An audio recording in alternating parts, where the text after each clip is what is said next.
Good afternoon, and thanks for joining us on the Noon News. I'm Diane Parker. Miller has the weekend forecast. Plus, we take you back in time to one of Montana's only soda fountains. But first, our top stories.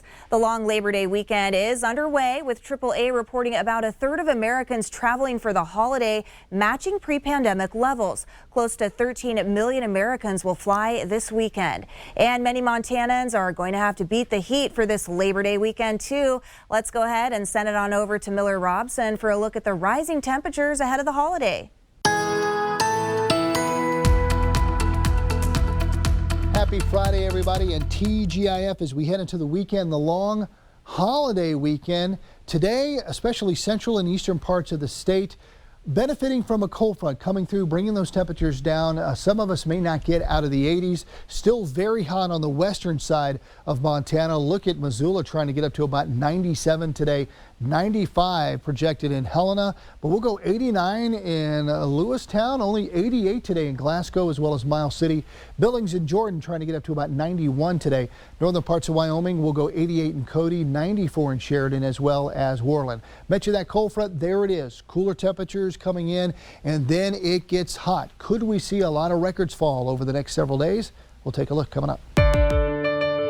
An update now to a potential abduction case in Columbus that we told you about earlier this week. The alleged suspect has come forward to the Columbus Police Department saying it was all a big misunderstanding. Law enforcement issued a warning and a plea for doorbell video Thursday for anyone on Diamond Street after a young middle school girl reported being approached by a stranger in a red truck, claiming to be her grandfather.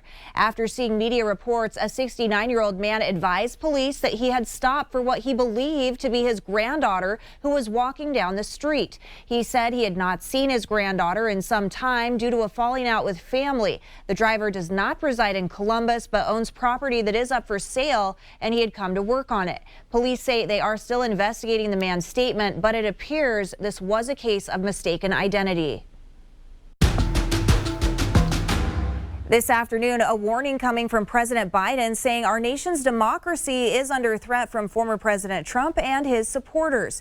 Speaking at Philadelphia's Independence Hall, Biden said Americans, including traditional Republicans, can send a message this November at the midterm elections. In his own speech, House Republican leader Kevin McCarthy said the White House is trying to distract from the problems facing the country, such as inflation. Boosters, specifically targeting the Omicron variant of COVID-19, will be available early next week after the CDC gave the final approval for the shot. Both Pfizer and Moderna have doses ready to be shipped to pharmacies and hospitals across the country. Over the last week, the U.S. has been seeing an average of about 500 deaths per day due to COVID-19. Happening tomorrow, Montana hunters are returning to the wilderness for day one of bow hunting season. It's going to be hot, and hunters need to take extra steps to preserve their harvest. Heat spoils meat in minutes, so scouting out hunting areas today may help you get the animal out of the field quicker.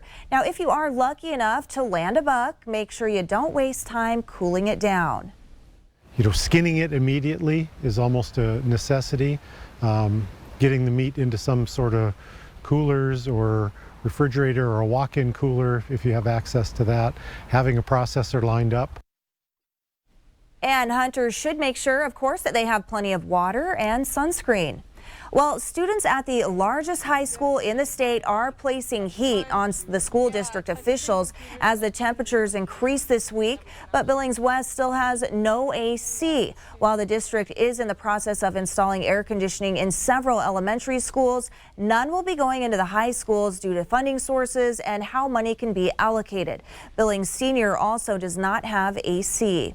Well, this afternoon, a scary statistic is leading Montanans to change the way we respond to drug overdoses. Missoula County saw a 77% increase in fatal overdoses in 2020 due to fentanyl.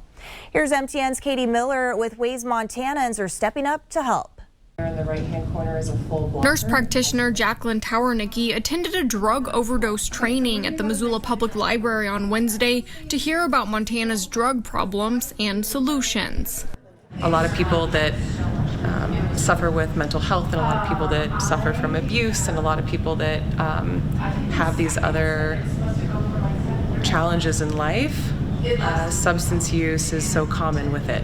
So if I was going to effectively treat people for other health concerns, I have to address this too. The event explained information about addiction, substance use disorders, overdose, and the overdose treatment Narcan or naloxone. You can't go wrong by using it. Organizers say in the case of an overdose, this information can save lives. So your job is just to keep them alive until medical professionals arrive. Tawarnicki says that she's administered the Narcan nasal spray once in her career. We know these different emergency procedures in our general routine and daily living, hoping to never experience to actually use them. You don't have to be a medical professional to use Narcan to help with an overdose.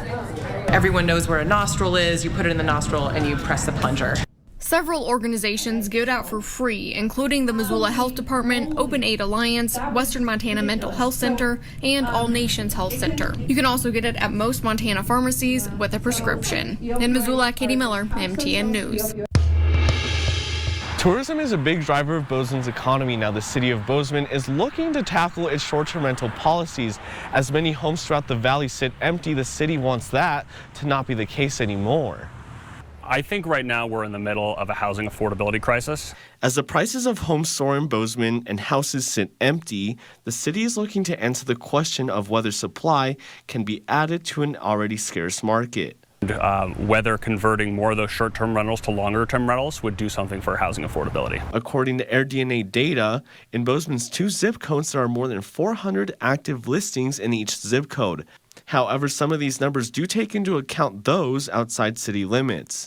Finding ways to get better data and better reporting are I think, the first step in getting a better handle on our short-term rental situation.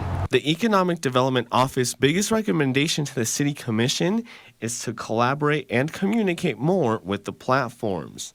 There are options to put more of that burden on the platforms like Airbnb, VRBO, for them to report to us that the listings on their platforms are in compliance. The policy the city comes up with is still unknown as it gathers information from the services. As our policy options get more concrete, we're going to need to more specifically engage about those. The process of formalizing a concrete policy is still early on in the process. The city says they're still looking for public comment and input as they move along. In Bozeman, Edgar Cedillo, MTN.